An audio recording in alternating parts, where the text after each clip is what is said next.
You want to leave all this on the cutting room part? See, this Clink. should be the cutting room part. Telling you. Because now I get to use the other stuff for the behind the scenes. Bloopers. See that? See that? Yeah. Well, where are we gonna put that? Because that was a long scene. Instagram won't let us post that. Yeah, well. Well, Yeah. that okay.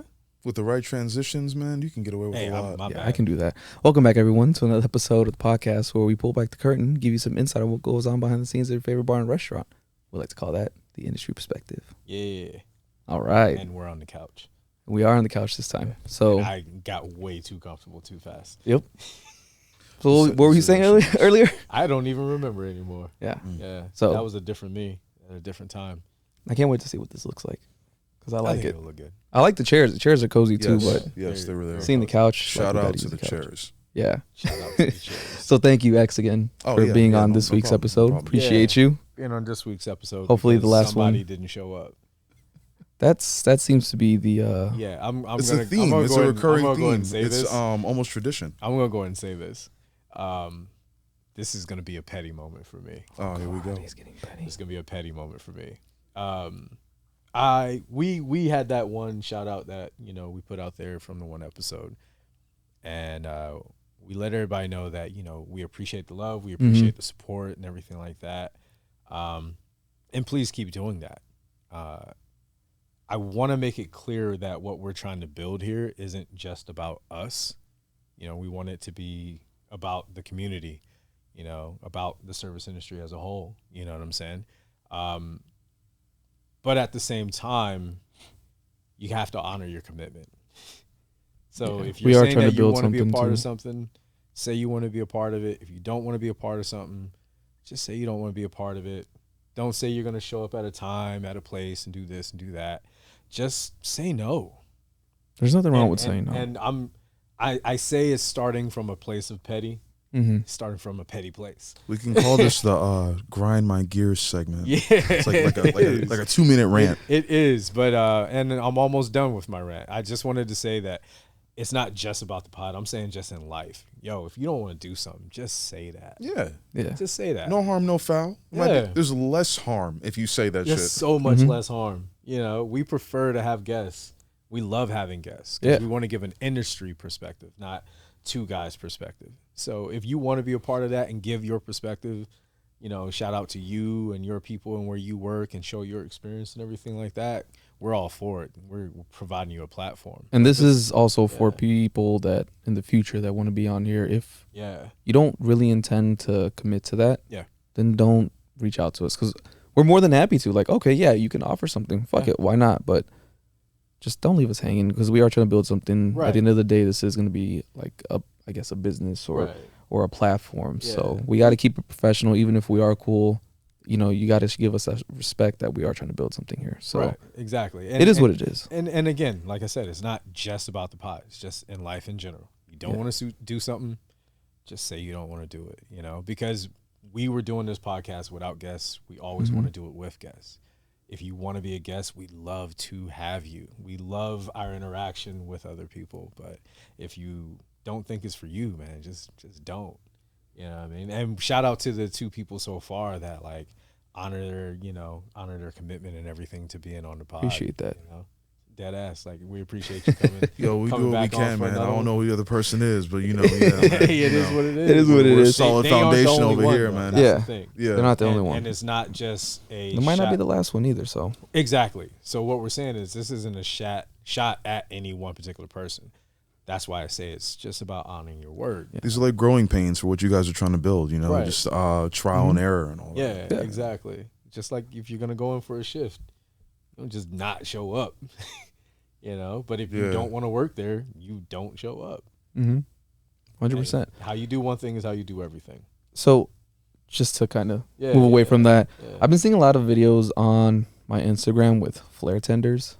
Flair-tenders. So Can you explain to people who may not know what a flair-tender is? about do I explain it flip my tricks and way shit? or try to explain I it? mean, All right, so it's a flair-tender is somebody that when you go to order a drink, they start flipping shit and throwing shit around and doing this. Flip a lot tricks. of unnecessary moves, which I posted on the pod's Instagram. Like I posted about do you care about garnishes? And people were like, nah, just give me my drink. In the same respect, it's like, do you really care about this flashy show? It depends on where you go, I guess. Right. But flair tending is where they do a bunch of fancy shit, and then just it takes an extra 5-10 minutes just to pour a cocktail. And I don't want to say just to pour. Like, I get it. They're putting on a performance, they're a show. This isn't shade to them. It's cool looking. But yeah, it's really, really cool looking.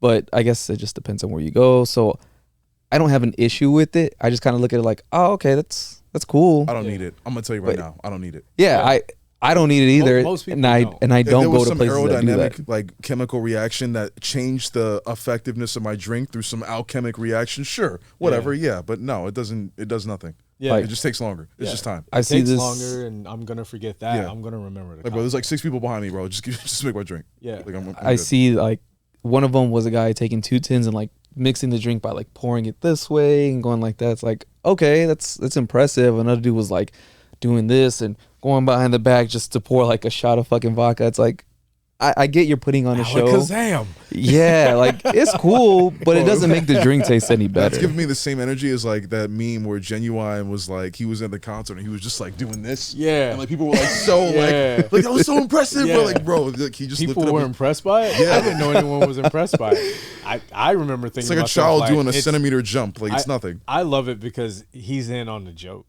at this point. He's like, if y'all gonna make fun of me, I'm just gonna make more fun. But you're still buying tickets because now you want to come see what stupid shit am I gonna do this time. Same thing that Lil' Kim did too with the little dance. About that. Where she was like, that one. Yeah, she kept doing it and doing it. I don't know what that is, but the fact that it was memed so much means it did. It worked. His job. Yeah. It worked. No such thing as bad publicity. Oh no, that's true. Isn't. But there's another guy that I see who, when he shakes his tin, he does like this weird thing with, I don't know if he's turning, but he's like going like this. And it's like, what the fuck are you doing? Are you untwisting it or are you just moving your hand? It's like, what it is he's having flashbacks. And I think he's just like he's just like this, and I'm like, everybody in the service industry is doing something on the side. I think the lines were blurred a little bit for that gentleman. Probably. Maybe. But I'm not trying to throw shade against flair-tenders. It's a cool thing to do. I wanted to get your guys' thoughts on it. Because I know other people that aren't part of the industry be like, oh, they're a really good bartender doing all that shit. Like, that doesn't make you a good bartender. It doesn't make the drinks taste any better. It's a performance. Their advanced acrobatics have nothing to do with the drink. Yeah, because I can make the same cocktail. Make it taste better. Yeah. Make the same cocktail shorter in a shorter time frame. We've talked about I'll make 3 by the time they're done with that one. Right? Like, he's halfway through the drink doing somersaults and shit. Like, otherwise you're like just giving out other drinks. You're good. You're making more money in the process. Yeah. My question is, if you miss and you drop a bottle, bro, right? And you break a whole bunch of shit. Yeah. Who did that benefit? And I've been around bartenders who have done that. That's why I never got into the flair tending, because I'm already clumsy. I just am. So I've dropped plenty of shit. I don't want to be clumsy to where it costs me money. Yeah. Ooh, no. I just don't. My thing is do they do that on like the weekends or when it's busy? Are they still taking 10 minutes to make one cocktail to put on the show? Yeah. No, they really are. Especially when they're busy. There's an entire crowd that they have to feel like they feel the need to entertain the entire crowd. Yeah. So it's like one drink and everyone else is like busy as fuck. Yeah. Imagine that, like, you're working with one flair tender and there's like 4 other bartenders. Got a whole rail of tickets and you're like, bro, pour the fucking drink. So here's the thing though. Those who know me and have worked with me before, there are a couple people that I know they're fans of the pod, and I love you so much. You mean everything. But y'all remember who we used to work with. I worked with a bartender who did that. And this particular bartender would take 10 minutes to do one order because he wanted to do as many different drinks as possible in the most flair way and whatever. And there was one time I remember I was bar backing back then.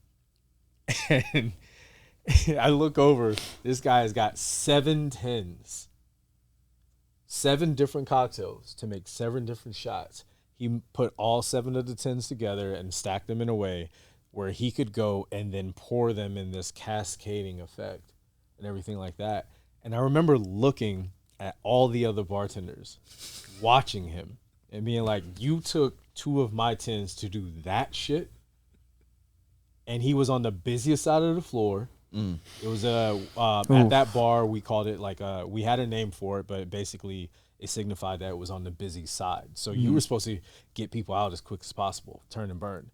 and he would just take that long. And I remember after watching the bartenders look pissed at him do that, I remember looking at the guest's face when they took the shot, and one of the dudes was like, it was all right. And I was like, I'll never be that guy. I will never be that guy.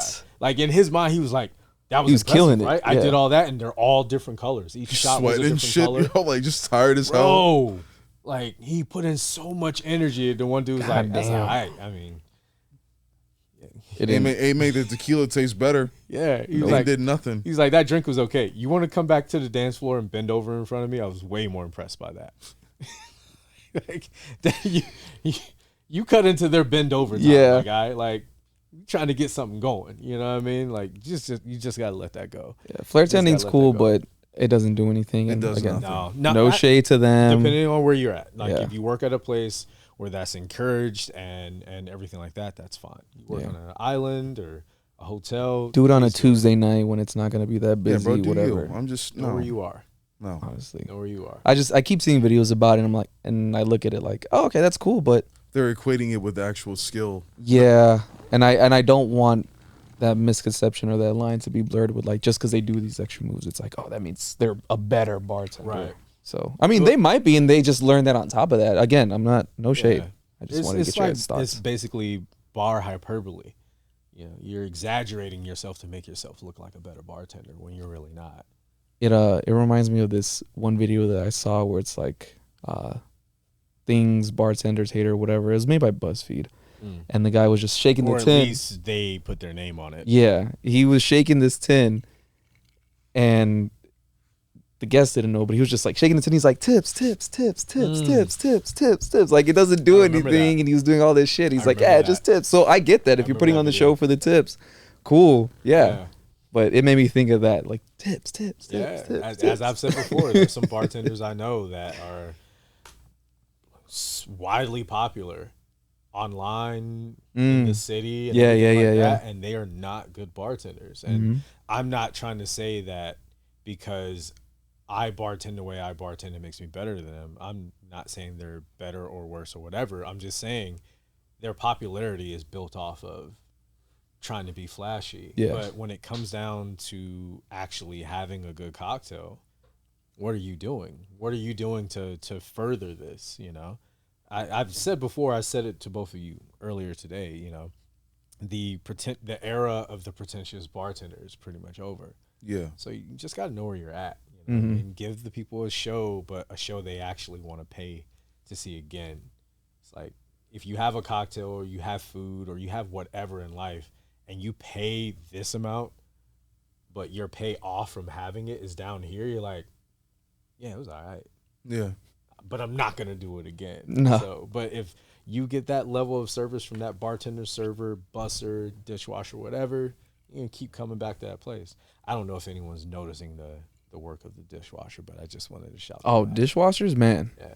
Dish Pit Shout out kills to it. the Dish Pit. Shout out to the Dish Pit for real. If it wasn't for the Dish Pit, 4 years, businesses would fucking fall apart. And I've seen it happen at one of the places where I work where the Dish Pit's backed up, so bars struggling to get glassware, kitchens not able to plate food. So the Dish Pit, if it was not for the Dish Pit, if they decide to walk out, you need them. Be over. It'll be over. If a plate shows up in front of a guest and it's got some crusted food on it that's a different color than the food that's supposed to be on it, restaurant done, homie. Yep. Fucking done. Just shut that place down. One thing I noticed the other day that I was working, and it made me think of bar layouts.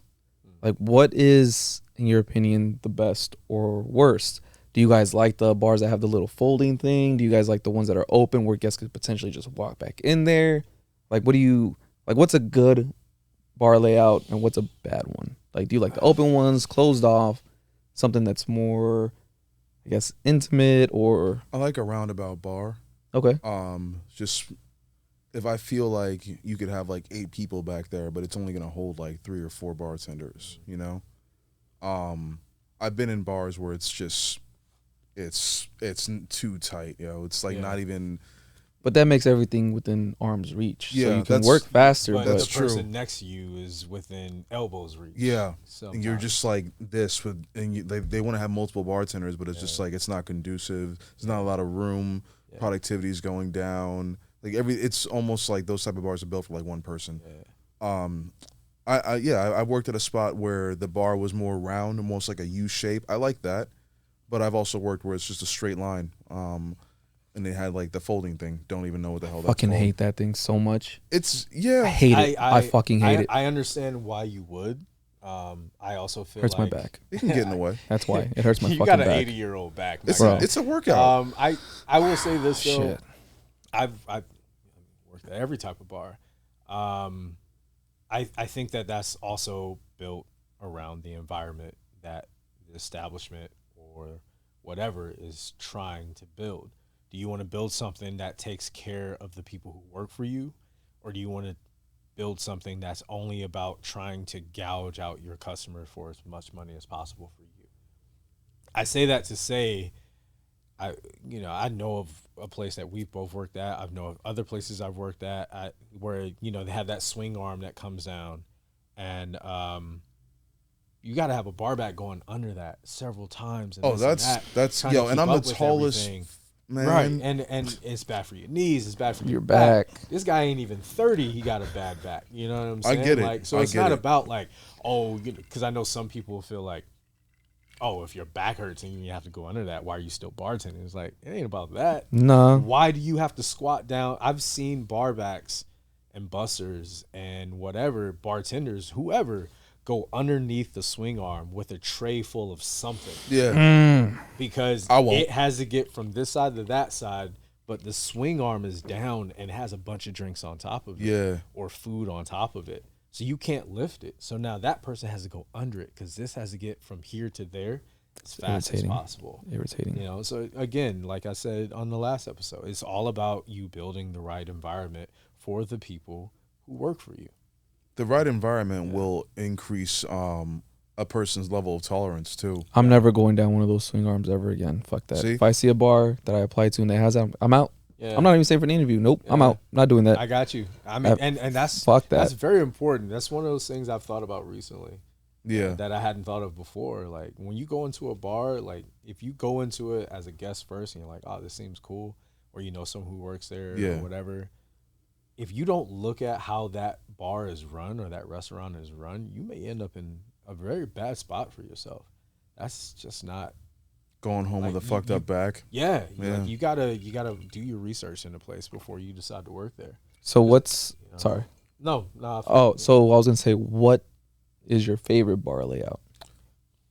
Do you like the U shape? Do you like the straight line? The island?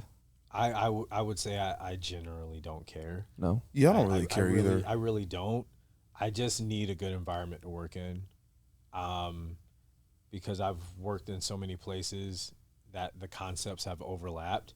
What I've realized that it wasn't about the layout of the bar. It was about the way that it was managed and run and owned. Okay, so what's the one you hate the most? I just don't like tight bars. Okay, no. Dodging the question. I know. I guess it doesn't really matter. I'm just gonna say any of them that have the fucking arm. Right. That's a no for me. A lot of them have that though. Yeah. Right. And where I work at now has the arm, but we don't always have it down. You see what I'm saying? Yeah. So it's like we have an environment at that particular place where we only use the arm at certain times for certain reasons. So therefore, it's minimized. The majority of the shift. Say, we're open X amount of days and X amount of hours. The amount of time that arm is up equates to 6 hours of the week total combined. So it's like, I don't mind the arm. The arm's there only for a little bit of time. I know why it's there. And I may go a whole shift without having to go under it. And so will the bar back. That's the other thing. Yeah. Because the environment's been built to take care of them. If you're going to build a particular bar, make sure that your environment supports that, I would say. And don't have an arm. Yeah. Fuck that. I won't work there. I won't.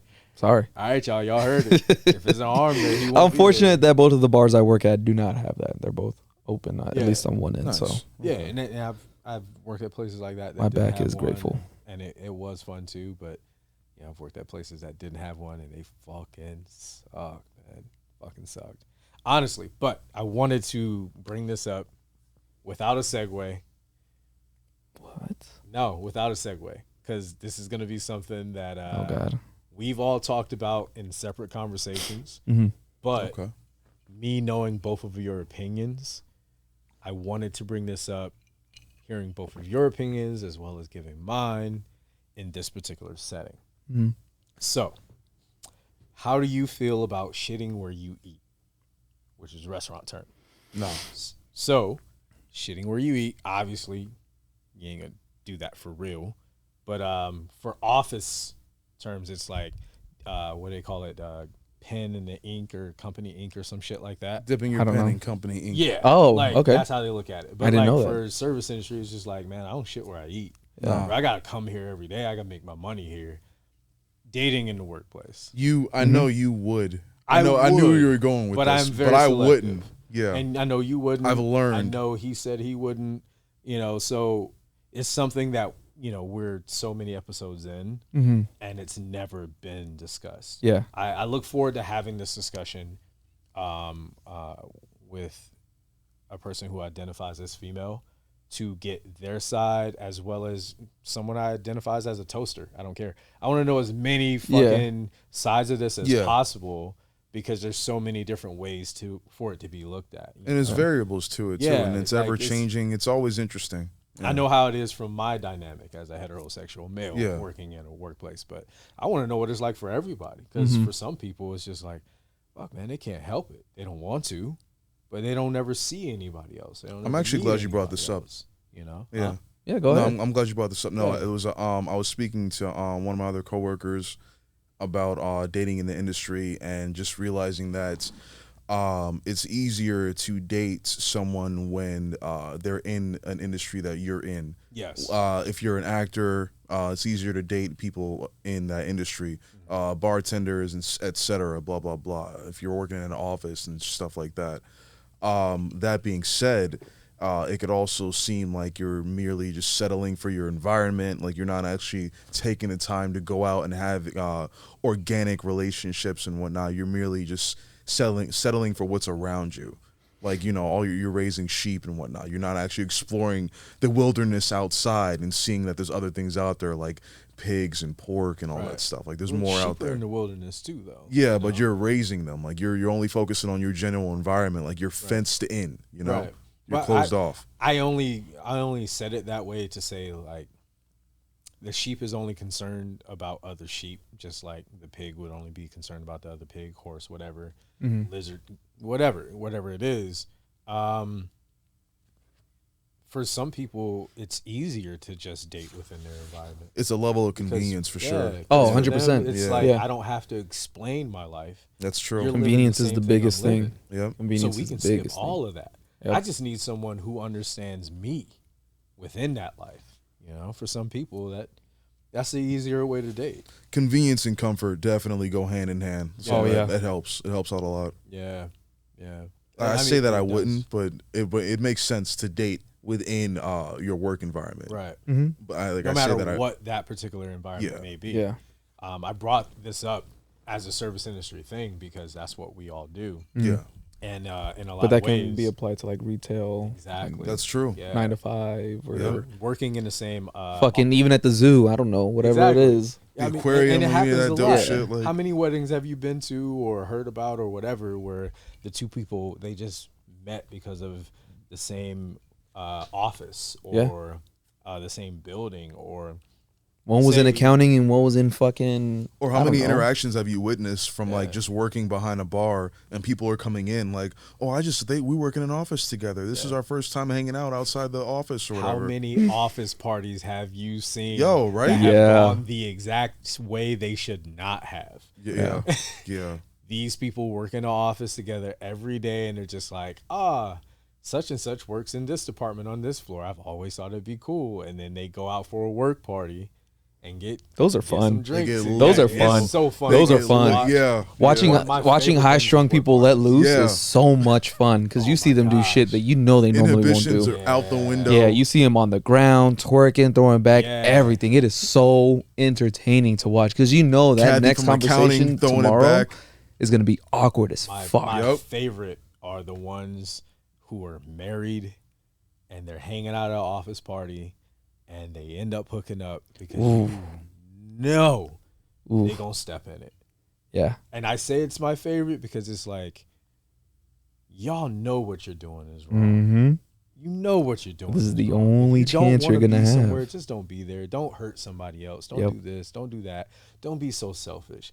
It's like watching people be at the height of their selfishness. Oh yeah, That is one time where I do feel a sense of moral superiority because I'm just like, man, I would never do that to my wife. Yeah. And I know some people are like, well, you don't know because you're not married. You don't know the dynamics. But that's the reason I'm not married. I would only marry the person that I felt I could commit to because that's what I'm asking from them. You know, so many people just like gloss over that part. It's just like, oh, this is what I want right now. So that's fine. And then just go do it. It's the instant gratification for them, you know? Yeah. I've had like lawyers come in, like grown men, 50s, like talking about, oh, we're going to go to the strip club to get some hookers at the hotel. Like, bro, you're married, bro. Like, all right, have you got fun. a family, you know? How many people do you see on a weekly basis where you know they ain't supposed to be who they were? You know what? That's a good segue. Yep. This is something you brought up, but like being the matchmaker as a bartender or barback or whatever, like playing matchmaker. And I guess there came a little bit more context with you bringing that up the other day or other week. But like, I guess do you remember how you said it? Because I don't want to paraphrase. I guess you were saying like if I don't pay attention in the majority of the shit that I say. I guess if like a guest is giving you more attention or whatever, but like the other guest, the guy is trying to, get with them. Oh. You don't want to fuck up your tips, I guess. Not just the guy, because I've seen him have it happen. Oh, it's happened too many times. It's a problem. I'm annoyed at this point. Two women in a relationship, and one of them is hitting on him in front of their partner. I've had it happen where I've had it happen before where like they're obviously a couple. They are regulars. They come in there regularly, and one of them is like, hey, what's up with you? Or like saying certain things and behaving a certain way. And then the other partner, which is the one who's going to pay the tab. I didn't think I'd have to deal with it from this side, but I've also had it. Well, it was two guys. And then I got to like, nah, man, I don't even do that's all awkward too, yo. Yeah, it's like, there's a lot put on you behind the bars, which I feel like you were saying, and I apologize. No, that's good. But like, that's a lot that's put on your bartender, your server, your busser, whoever. That's just another layer that, we sign up for it because of we're course putting ourselves in that position. Yeah, you're in a position in a corner. You have to. Yeah, but it's just one of those things that people don't think about. Like, So what did you do when personally, he knows how I feel about this. I hate when like a girl comes in with a guy and like they look like they're together, bro. I assume that anyone and their mother would assume that mess. And the guy turns his back for whatever reason, goes to take a piss, goes to look at the stars outside, goes for a smoke break, whatever, yo. And the girl's looking in my direction and I somehow get the number and they still leave together. And I'm like, this is why I feel like I can't meet a woman at a bar organically. Like, you've heard it here. You heard it right here. It's a problem. It's happened multiple times, man. It's a problem. It's a problem. But let's not act like it actually happens. Let's just act like it's just the fellas who be doing this. Like, but I'm saying like that's the way. Oh yeah, it's portrayed we're told to act like women don't do this. Yo, a lot of them do. I'm not saying that women need to be vilified. Only thing I'm saying is, I say they need to feel validated. We all fuck up, both sides. Yeah, let's end all this shit of like, well, women ain't shit and men ain't shit. People of this race we're ain't equal. Shit. We all ain't shit. Like, we all ain't we shit. All fucked up. We all hashtag we all ain't shit. For real. Hashtag we ain't shit. I know I ain't shit. As a whole. I know I ain't men shit. And women as a whole. Exactly, man. Like, no, but it's terrible though. I hate that shit. Please stop making it seem like you being single is not your fault. Let me ask y'all this, man. Is it please. In one way or another, it's your fault. But that doesn't make it a bad thing, is what I'm saying. Just if you're single, just be single. Let me ask you this though. Is it easier to take a woman? Is it harder to take a woman seriously if she's approaching you and you've already seen her come into the establishment with a gentleman that she's been engaging with the entire time, and she's showing interest in you regardless of their relationship status. Yeah. Is it harder to take her seriously? Because for me, it is. It's harder for me to take anything she says seriously in regards to relationship, meeting up, hanging out, whatever. You came in with this guy, you're hugged up together, he's like squeezing on your cheeks while y'all dancing and shit, and then you're coming in, you're like trying to talk to me. Like, for me, it's harder to take a woman seriously for anything. I'm gonna just let the actions speak louder than the words. They usually do. If you want to go home with me, then all right. Yeah, fair enough. Then you can wait till I get off, or don't. I don't care. Either way, I'm still gonna be in the same position. But you're not. You're not taking her seriously, though. You're not like. There's nothing you can like see going further than that. Nah. Yeah. No. No. I mean, and that's not. It's not like a misogynistic take or anything. But that's just my perception of it. It's like, well, I see how you're coming towards me, how you're treating this dude. So, what's that gonna do for me? I'm just saying. I also don't care. So if she wants to do it, then we'll do it. I don't care. Recreational use is what you're saying. Recreation. That goes so bad, man. Recreation. I've seen it for a guy that. I like that. I fucking like that. Recreational use. My bad. I was thinking. No, you're fine. You're fine. I'm gonna have to like listen to this part of that. No, if you can't. Here's what it is. If you can't take a person seriously, that is recreational use. If I can't take you to mom, it's recreational use. Yeah. No. Bars. That's real. I like that. Bars. Yeah, I apologize for stepping on that. No, you're fine. Bad, you're good. You're good. Dead ass. I apologize. He's high. Just let it. He's high. That dope got stepped on way too much. No, I was just saying that I was remembering a real life instance of knowing someone who was a bartender and they met someone who was there for their wedding. Pre-wedding celebration. Okay. I'll say that so that it is gender neutral. Like they were with their friends celebrating that they were about to get married. They met this bartender. They hooked up in the parking lot, and that bartender hooked up. Like after hooking up with that person in the parking lot, eventually ended up marrying that person. And they had a few good years together, and it was great. And then eventually, that other person cheated and then left them, and it was like. If I felt bad because it was like you don't want to judge someone based off of, but that was like impression things, though. Their first like if you met that person under that condition, you can't ever look at them and say they'll never do that. Yeah, you can't assume otherwise. Some people do not ever hit on someone in the service industry because they're like, well, if they give their number to me, they're willing to give it to everybody. That makes me think of the movie Superbad, where the cops are sitting at the bar with McLovin. And the dude's wife cheated on him. Yeah. And he was like, one rule, McLovin, never marry a woman that you meet at the bar. Yeah. And it's funny that story go hand in hand. It's like, God damn. Yeah. See, honestly, for me, I view it the same way. Now, taking somebody to a bar is different than meeting somebody at a bar. Yeah. Right. Let's not get those. That's why it's meeting at. Yeah. But two different things. Yeah, it's just really sad that if you're out with one person and you see someone you're interested in, why are you with the person that you're with? Yeah. Like, is that decoration? Like, is he serving a purpose? Like, what is... And I could understand if you're like, well, seeing this person right now means that I need to talk to them and I need to figure out how to let this go to talk to them. All right. Then maybe you should get your life together before trying to involve someone else in it, you know? That goes for job or anything else. Like, don't pull anyone into your bullshit. Yeah.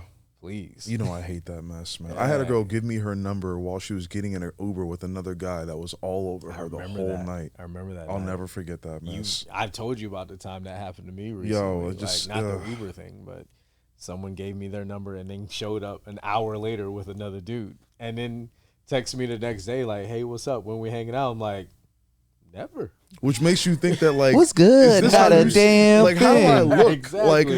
Like, am I giving off that energy? Like, bro, he's just like, he don't want nothing real. He ain't about shit, yo. He just swimming in pussy. Just throw it at him. Whatever. Yeah.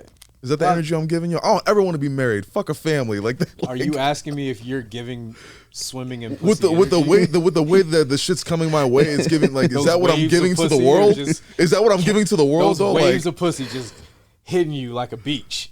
Yeah, basically. It's getting thrown my way, and I'm like, I've watched so much pussy waves hit you. I can honestly say it does happen. It's kind of funny. But it's like, bro, am I giving off an energy like fuck a family? Like he's just about like he's like a fuck boy. Like what you are is you are on a pedestal in front of a person because that's the job that we have chosen, to pay our bills with. Yeah, we signed that social contract as I said in the last episode. We go out there, have the lights on us and everything like that to try to give an experience, and sometimes people get a little bit too wrapped up in it. But at the same time, those people who get wrapped up in it aren't paying attention to the fact that you still have to do that every day. So all those superficial interactions that you may have, I may have, eventually they weigh on you, man. It makes you a little jaded, which sometimes ends up making you hook up with a coworker even though you ain't supposed to. Yeah, don't shit where you eat. I'm not doing that. I'm just gonna put that. Hooking up with a coworker is how I ended up in LA. So nah, and that's a whole other story, yo. I'm glad you. That's a whole. All right, we'll have to. Yeah, I didn't think we had time for that anyway. It's all good. Oh shit, you can't just drop that at the end. Yeah, we'll to be continued, man. To be continued. Before we end, though, I'm just gonna say personally, I say just step into that villainy and fuck it. See, that's the problem. Just jump into the waves. Fuck the villain. I'm trying to be like an anti-hero. Literally fuck the Everybody knows villains fuck better. There you go, man. Just step into it. Embrace it. Nobody wants. Well, here's the thing about a villain. There's more fun on the dark side of the force. More fun over there. Casual Fridays. Villain dick. And that's how we end this one. Bringing out that predator pussy. Oh my god, yo. All right, y'all. We'll catch you next time. Hey, we appreciate y'all. We'll catch you next time.